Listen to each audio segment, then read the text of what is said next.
नमस्कार, आप ये लाइव तस्वीरें देख रहे हैं जनता ब्रेकिंग न्यूज़ पर। और एक बड़ा सवाल यही है अब तक भी कि क्या करनाल एनसीआर से बाहर होगा या नहीं, या पूरा हरियाणा एनसीआर से बाहर होगा या नहीं।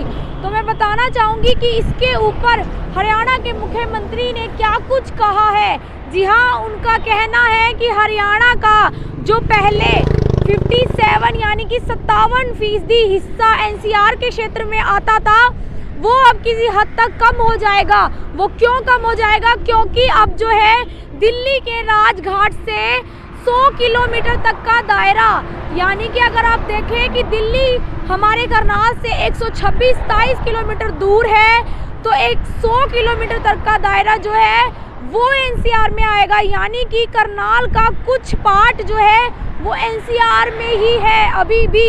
अगर मैं करनाल की बात करूं तो ये आपके लिए खुशखबरी हो सकती है कि करनाल जो है बाहर निकल गया है, क्योंकि एनसीआर एरिया जो है वो घरोंडा तक लगता है। जी हाँ, अगर 100 किलोमीटर देखें तो वो सिर्फ घरोंडा तक लगता है। लेकिन जो बहुत बड़ी मांग पानीपत और सोनीपत के उद्योगपतियों की रही थी, वो कहीं ना कहीं उनकी आशाओं पर पानी फिरता नजर आया है, क्योंकि वहाँ पर बहुत ज़्यादा जो है इंडस्ट्रियल एरिया है, औद्योगिक क्षेत्र है, लेकिन वो एरिया एनसीआर से बाहर नहीं निकला है। जी हाँ, अगर आप देखें कि दिल्ली के 100 मीटर से 100 किलोमीटर तक का दायरा मानते हैं तो वो घरोंडा तक आता है। यानी कि करनाल का भी जो घरोंडा पार्ट है वो एनसीआर में ही रहेगा, और घरोंडा के अंतर्गत आने वाले गांव कस्बे सब जो है वो एनसीआर में रहेंगे। अगर हम करनाल की बात करें तो करनाल में आप कह सकते हैं कि एनसीआर नहीं लगेगा, यानी करनाल से आगे आगे, यानी कि करनाल, कुरुक्षेत्र, अंबाला,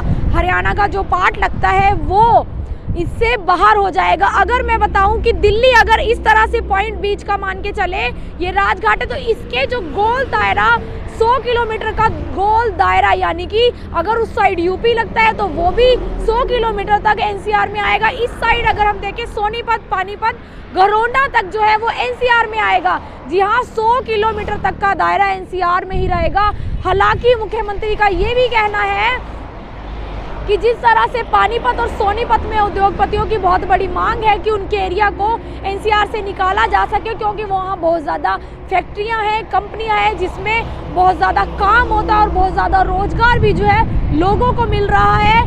तो उसके लिए मुख्यमंत्री का कहना है कि वो अगली जो है एनसीआर प्लानिंग बोर्ड की बैठक होगी, इस मुद्दे को बहुत ज़ोरों शोरों से उठाएंगे, यानी कि अपने हरियाणा को एनसीआर से बाहर निकालने के लिए वो भरपूर प्रयास करेंगे। जी हाँ, हालांकि अगर मैं बताऊं कि बहुत ज़्यादा और भी जो राज्य है उनकी भी मांग है कि उनको एनसीआर से बाहर निकाला जाए, जैसे कि यूपी लगता है और राजस्थान का एरिया लगता है, उन सब की भी मांग यही है। फिलहाल अच्छी खबर यह है कि घरोंडा तक जो है एनसीआर का एरिया लगेगा, यानी कि कहीं ना कहीं आप देख सकते हैं करनाल, कुरुक्षेत्र, अंबाला जो है एनसीआर के दायरे से बाहर हो गया है। मान तो यही आप मान बिल्कुल तरह सकते हैं, क्योंकि जिस तरह कहा जा रहा है कि सिर्फ एनसीआर का एरिया 100 किलोमीटर तक का दायरा रहेगा, तो वो हमारे करनाल में घरोंडा तक लगता है। तो बड़ी खबर थी, क्योंकि हर व्यक्ति यही जानना चाहता है, क्योंकि एनसीआर एरियाज में बहुत ज़्यादा जो है प्रतिबंध कहीं ना कहीं लगते हैं। वहाँ पर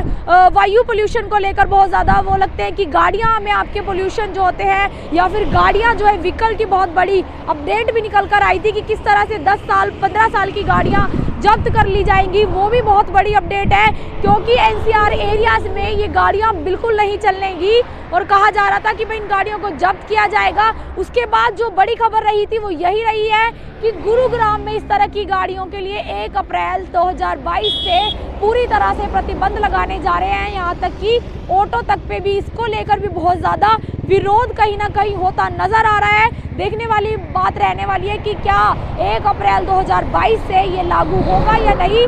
फिलहाल अगर आप देखें अभी भी गाड़ियाँ यहाँ पर आपको हाईवे पर इस तरह से बहुत ज़्यादा नज़र आती होंगी, और जो मांग थी करनाल के लोगों की वो कह सकते हैं कि आधी पूरी हुई है, आधी नहीं, क्योंकि करनाल का बहुत ज़्यादा एरिया जो है वो घरोंडा क्षेत्र में भी लगता है। घरोंडा में भी अपने आप में बहुत सारे गांव पड़ते हैं, जिसमें बहुत ज़्यादा आबादी कहीं ना कहीं रहती है। तो आप अंदाज़ा लगा सकते हैं कि उनके लिए भी जो है एनसीआर में उन्हें रहना है, और एनसीआर उनका एरिया लगेगा, यानी कि जो कानून एनसीआर क्षेत्र में लागू होंगे वो घरोंडा तक लागू होंगे। जी हाँ, पानीपत, सोनीपत, घरोंडा तक वो लागू होंगे। तो बड़ी खबर आप देख रहे हैं, क्योंकि सीएम मनोहर लाल खट्टर ने खुद पत्रकारों से बातचीत करते हुए ये कहा है कि जिस तरह से 100 किलोमीटर का ये दायरा निर्धारित किया जा रहा है, उससे हमारा करनाल यानी कि करनाल से आगे की तरफ का क्षेत्र जो है वो एनसीआर से बाहर हो जाएगा। तो बड़ी खबर आप देख रहे थे जनता ब्रेकिंग न्यूज़ पर। मैं आरती राणा, सहयोगी अमन ग्रोवर के साथ करनाल से आप सभी के साथ लाइव। धन्यवाद।